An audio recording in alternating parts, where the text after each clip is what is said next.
Welcome back to the Citizen Channel. You're all staying safe and well, and we've got a survival horror film to look at today. It's based on a survival horror game, although from reading reports it's not really like the game, so you might be disappointed if you're expecting similar to the game. But without playing it myself, I can't confirm that. I'm not confirm it. It's only what I've read from some critique on this film called Until Dawn. Yes, 15 certificate, 103 minutes, directed by David F. Sandberg. I would say the 2015 video game, published by PlayStation Studios, of course. Set in the same universe while featuring an original standalone story. So there you go, that's why it's not nothing like it. That expands upon the game's mythology. So apparently nothing really like the game, as I said, according to some who've played and watched maybe even watched the game. You can do that these days, can't you? Of course you can.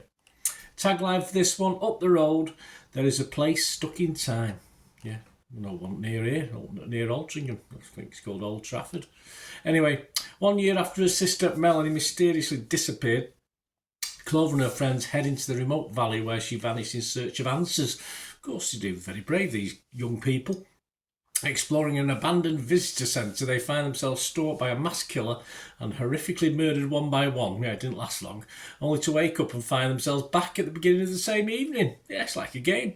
Trapped in a valley, they're forced to relive the night again and again, only each time the killer threat is different. Yes, the group soon realises they have a limited number of deaths left, and the only way to escape is to survive until dawn, or perhaps turn your computer game off, but we'll see. This stars a youngish cast. I didn't know too much. One or two I knew. Certainly some of the older members, or one of the older guy in it I knew anyway. But we've got Ella Rubin, Michael Cimino, Dessa Zazion, Ji Young Yu, Belmont Camelli, and Peter Stormare, who reprised his role from the game. Yeah, so there you go. So you've got people voicing the game and actually then starring in the film. That's good, isn't it?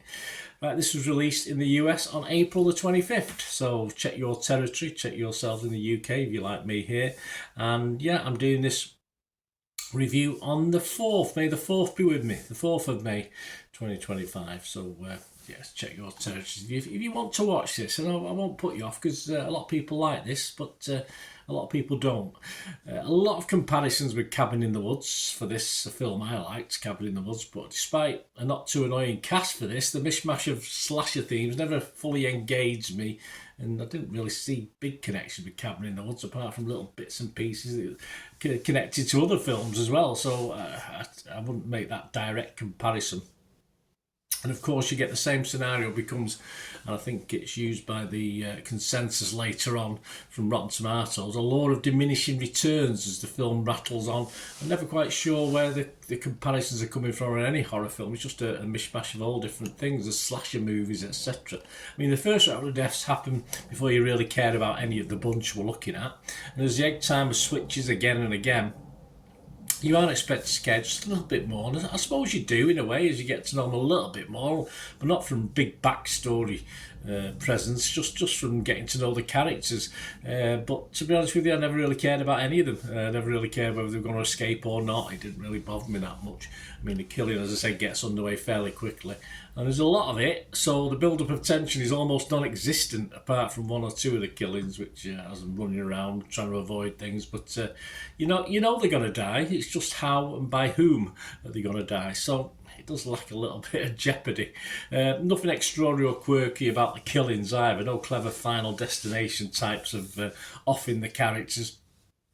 So it does for me, or became for me, a little bit mundane. The runtime is not too excessive, but it does feel it with this offering, just over an hour and 40 minutes.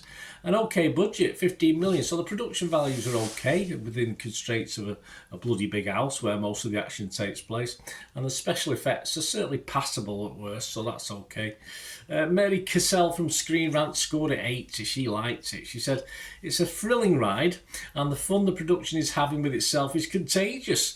There are moments of humour and unnecessary breaks in the tension that let us laugh and allow us to get braver alongside the characters. I don't think the characters of 1 minute were brave in this. I don't remember smiling, never mind laughing. But hey, perhaps I've missed the funny, perhaps I zoned out. I was that bored at times that my mind wandered and I missed bits and pieces. Probably was thinking what I was going to have for tea or something that same night.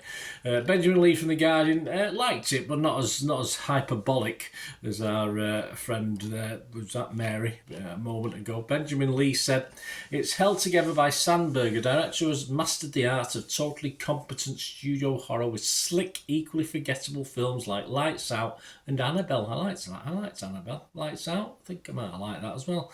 Creation, and again shows himself to be a crisply efficient commercial filmmaker, again let down by a far less effective script. For a film all about repetition, one viewing will suffice. You're right there, no doubt. It is put together really well. We just need a plot to invest in and characters to interest us positively or negatively. I don't mind a character being annoying and then getting killed. You can cheer for that. So, or a character I like not getting killed, that's even better. But no. Sort of agree with some of what Benjamin's saying. At the other end of the scale, Empire magazine only scored this 40, and this was done by Harry Stainer. He said, "Until Dawn wants to carve its own path, separate from its source material. Ironically, in trying to be different, it ends up feeling more cliched than ever." I think if the game was like this, I'm sure, alright, it's a lot different when you're playing a game. You sort of invest a little bit more in surviving yourself, don't you? But if the game had been like this, I don't think it would have been as popular. I think it's a fairly popular game.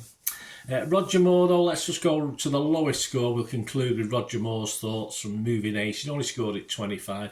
He said the characters aren't sketched in, they're under-scripted outlines for characters, which might cut it for a video game, but not for a movie. The multiple deaths and rebirths fatally lower the plot stakes, and nobody in the cast makes us feel the terror of the grisly end that keeps happening to them. It's just, yeah, kill me now. I'll wake up in a minute. That's what it is. I think Roger's so correct, so I'll finish with that little critique. Score-wise, though, it's a bit of a mixed bag. Rotten Tomatoes, just 5.5 out of 10. That was 50 fresh. But a big chunk of Rotten as well, 44, so almost split down the middle. The website's consensus: Until Dawn has a novel premise by rewinding the clock repeatedly to deliver multiple horror movies in one, most of which aren't that great. But a lack of inspiration in each new variation yields a spoil of, diminishing returns rather than riches. That was my thoughts precisely. Metacritic, just 49 out of 100. That's 22 critics. 8 were positive, 9 were mixed, and 5 were negative. But Joe Public a little bit kinder to this, and having watched it, I'm not a total against it. I'd say there's some okay killing in it if you like that sort of slasher movie. Rotten Tomatoes audience 3.8 out of 5. So that's pretty good, 67%. Right, Metacritic users only 5.5. Internet Movie Database, though, almost 8,000 scores and reviews as I'm doing this. And a 6 out of 10, so a watchable score. I think that might drop slightly, but it's got to be around that sort of score.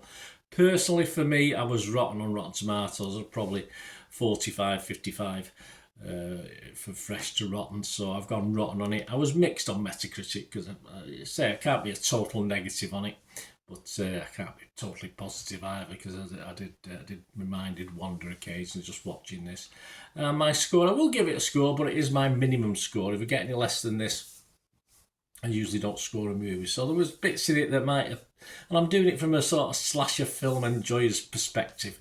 So if you just like lots of kids being killed numerous times, in different ways, you might get something out of this. So I'm going to give it a 5 out of 10, which is my minimum score, as I say. So very close to not giving it a score at all, but I thought I was having a look at it and thinking back and watching it and considering it, and I'll come up with a 5 out of 10 anyway.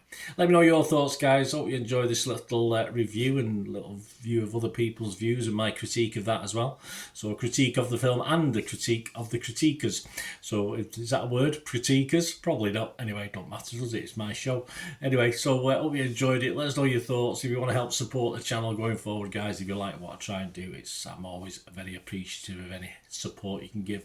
And And there are ways of doing that. All I ever ask is you keep watching and listening to find out how. To help me out, guys, if you watch the ads, if the ads on this YouTube ads, that helps in a very little way, but it all helps. It all, watch the pennies and pounds look after themselves, they say, don't they? Or the pennies or the 10p's look after themselves. But if you watch the ads or follow the links on the ads as well, that's always a nice way to support the channel. If you sort of hang on for it. I've done that. I watched other people's and followed the ads, just something I fancied, which does happen from time to time.